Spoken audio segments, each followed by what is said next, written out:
Salve architetto Kollhoff. La prima domanda riguarda il dibattito sul ruolo che la storia assume all'interno del progetto architettonico.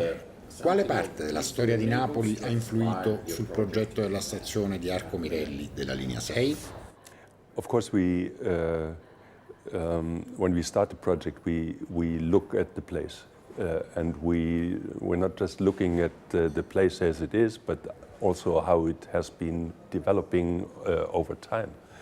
And in this case, of course, we look at Naples as a whole, but also at this specific place in the Villa Comunale. And what is fascinating us is the historical development of the Villa Comunale. It's a very artificial situation because topographically it has not been there. It's new land which has been gained from the sea. And our first intention was to define this part of the Villa Comunale urbanistically in a more precise way, since this roundabout with its traffic is sort of spoiling that part of the Villa Comunale. And we also were questioning the existence of the Viale d'Orn. But after a while we found out that this means too much change in this area, and now we are concentrating on a pavilion which is placed within the park of the Villa Comunale. And this pavilion will be one of the various pavilions that have been placed into this park. So suddenly we're part of the history of this place with our project. And there are some things which I like extremely, like the aquarium building with the interiors and the paintings of Hildebrandt. These are references which are important. I'm not sure what we are going to in the next steps, but this is sort of behind us, and in a certain way is conditioning our design. Che pensa di questa nuova tendenza di unire architettura, arte e trasporti? Lei sa che anche le stazioni della Linea 6 sono stazioni dedicate all'arte contemporanea. I think that is an extremely interesting and successful concept. It's something that in history has always been usually, if you go to Renaissance buildings, the artist and the architect were always working together.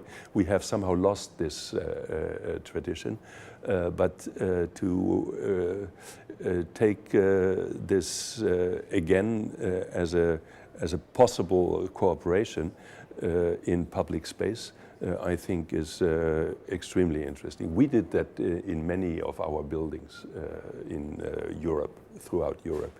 We're always trying to get an artist involved in the project. Sometimes you succeed, sometimes you don't. In this case, it's part of the game, and that's fantastic. Quali sono gli elementi progettuali dai quali è partito, cioè gli input dettati dai committenti? È importante delineare i vincoli di partenza per comprendere bene il percorso progettuale. This pavilion we are talking about now,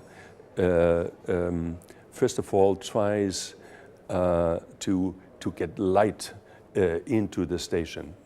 As you know, there are various levels, and the metro is some 10 meters below ground. So we want to get light into the lower levels. And this is basically creating a form that is sort of unfolding as the building comes out of the ground. So daylight is an important issue, but at the same time, at night, we want to have artificial light to show that this pavilion is going into the ground. So the day and night situation to us is... Ho letto che lei, quando realizza un progetto, pensa che questo debba durare in eterno e questo naturalmente influisce sulle scelte dei materiali. Quali materiali sono stati previsti nella stazione di Arco Mirelli? Quali pietre verranno impiegate? Of course, if you want to build forever, you have to use stone. And we will use stone for the pavement and possibly for most of the wall paneling. I think the regional material is travertine, at least for the walls, and for the floor, because it has to be stronger than the wall panels, we might use granite of a dark color. And beyond that, maybe we will use mosaic of natural stone for the walls. And of course, then you need glass to close some of the spaces, and you might need steel for closing the pavilion at night. I think this public space of the villa is so big, and this place as an entity is so strong for the neighborhood that our pavilion is just a small piece, and maybe it will become a small diamond within the Villa Comunale as a beautiful object, and that would be enough. Il rapporto tra l'architetto Kollhoff e la città di Napoli. Quali sono le cose che lo hanno maggiormente colpito? Architettura, archeologia, musica, tradizioni, cucina. I can tell you, I love this city. I love this city. To me, Naples has, in certain aspects, qualities of New York. It's very strange. Naples, in some aspects, reminds me very much of New York. Its density, also the density of the population, the metropolitan life. These are things which I like very much. Also the contradictory history. You know, I mean, it has been thrown from one extreme to the other throughout history, and that in regard is quite similar to Berlin, where I come from. Now, the affinity personally to Naples is very strong. Il rapporto professionale con le istituzioni e con tutte le società coinvolte nella realizzazione dell'opera.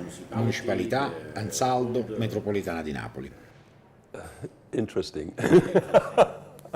So, I mean, we present the project to these people and that, and we talk about it. And you know, to us, and it seems also to many of those people who are professionally involved, in the end, it's a mystical situation. You never know if the project goes on and who decides and in which way and what you should do. So usually it's surprising what results from these meetings, and it's not always funny, but it's interesting to look at it from outside. Thank you very much.